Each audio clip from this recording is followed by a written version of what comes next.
اپنے لیے آپ اعتکاف بھلے تھوڑی دیر کے لیے آپ کو لگے کہ ہماری مرضی ہم جیسا بھی کریں، مگر یہ اعتکاف نیت کر لیں یہ ایصال ثواب والدین کے لیے۔ آپ کا مقدر، آپ کا نصیب ہے کہ آپ اپنی ماں سے کتنا پیار کرتے ہیں، اپنے والد سے کتنا پیار کرتے ہیں۔ ہم نے قرآن مجید فرقان حمید کی یہ آیت شریف تلاوت کر دی آپ کے سامنے۔ اس کا ترجمہ یہ ہے، اے ایمان والوں، تم پر اللہ تبارک و تعالیٰ نے روزوں کو فرض کر دیا، کما کتب علی الذین من قبلکم، جیسا کہ تم سے پہلوں پر یہ فرض کیے گئے تھے، اور یہ اس لیے کہ تم میں کوئی تقوی والا ہو جائے، کوئی تقوی پیدا ہو جائے۔ تقوی کس کو کہتے ہیں، تقوی کا معیار کیا ہونا چاہیے، اس پر چند مفید گفتگو میں چاہوں گا آپ اس کو دل کے کانوں سے سن لیں۔ قرآن مجید فرقان حمید کی اس آیہ مبارکہ میں اللہ کریم نے روزے کا ایک مقصد بتایا۔ ظاہر کسی بھی کام کا ایک مقصد ہے۔ میں آپ سے پوچھوں کہ اعتکاف کیوں کرنے آئے، آپ کہیں گے اس کا ایک مقصد ہے۔ وہ مقصد کیا ہے؟ اللہ کی رضا۔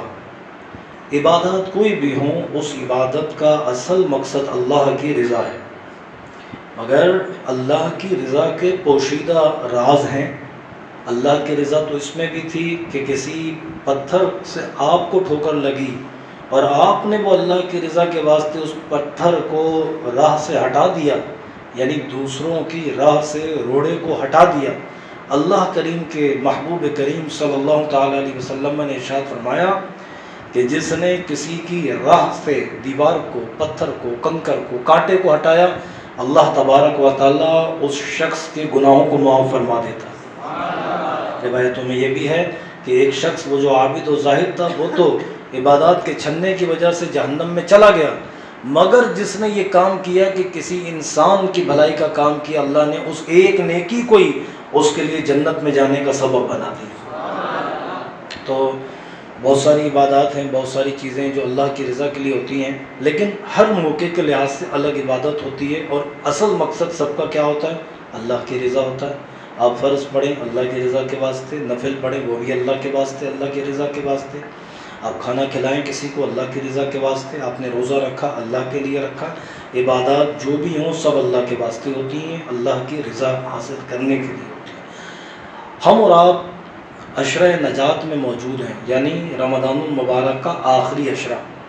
آپ کیا سمجھے یہ آخری عشرہ کیا چیز ہے؟ یہ 10 دن یا 10 راتیں جو آپ کو ملیں یہ کیا ہیں؟ اللہ کے حبیب صلی اللہ تعالیٰ علیہ وسلم نے ارشاد فرمایا کہ اگر میری امت کو یہ پتہ لگ جائے کہ یہ رمضان کیا ہے تو یہ دعا کریں باری تعالیٰ سال کے سارے دن تو رمضان عطا فرما دے، تو رمضان عطا۔ نبی کریم علیہ الصلوۃ والسلام کی معروف روایت آپ کے سامنے موجود ہے۔ اللہ کے رسول صلی اللہ تعالیٰ علیہ وسلم جان کائنات رحمت للعالمین حضور خاتم الانبیاء و مرسلین فرماتے ہیں کہ ایک دن جبریل علیہ السلام تشریف لائے، میں نے ممبر پر قدم رکھا تو کہا آمین، دوسرے پہ رکھا کہا آمین، تیسرے پہ رکھا قدم کو تو کہا آمین۔ صحابہ عرض کرتے ہیں اللہ کے رسول صلی اللہ تعالیٰ علیہ وسلم ہماری سرکار یہ فرمائیں آپ نے آمین کہی پھر آمین پھر آمین، اس کے پیچھے حکمت کیا؟ نبی کریم علیہ الصلوۃ والسلام ارشاد فرماتے ہیں کہ ابھی جبریل آئے اور انہوں نے کہا کہ اے رسول اللہ صلی اللہ علیہ وسلم اللہ آپ کو سلام پیش فرماتا ہے۔ سلام کے بعد اللہ فرماتا ہے کہ یوں آپ ہماری دعا پر آمین کہیں۔ وہ دعا کیا تھی؟ آپ یہ اس بات پر آمین کہیں، جبریل کہتے ہیں کہ جو اپنے ماں یا باپ کو بڑھاپے کی حالت میں پائے اور ان کی خدمت کر کے جنت کو حاصل نہ کر سکے تو اللہ اس کی ناک کو خاک آلود کر دے، یعنی اس کو ہلاک کر دے۔ کہیے آمین، تو حضور علیہ السلام نے آمین فرمائی۔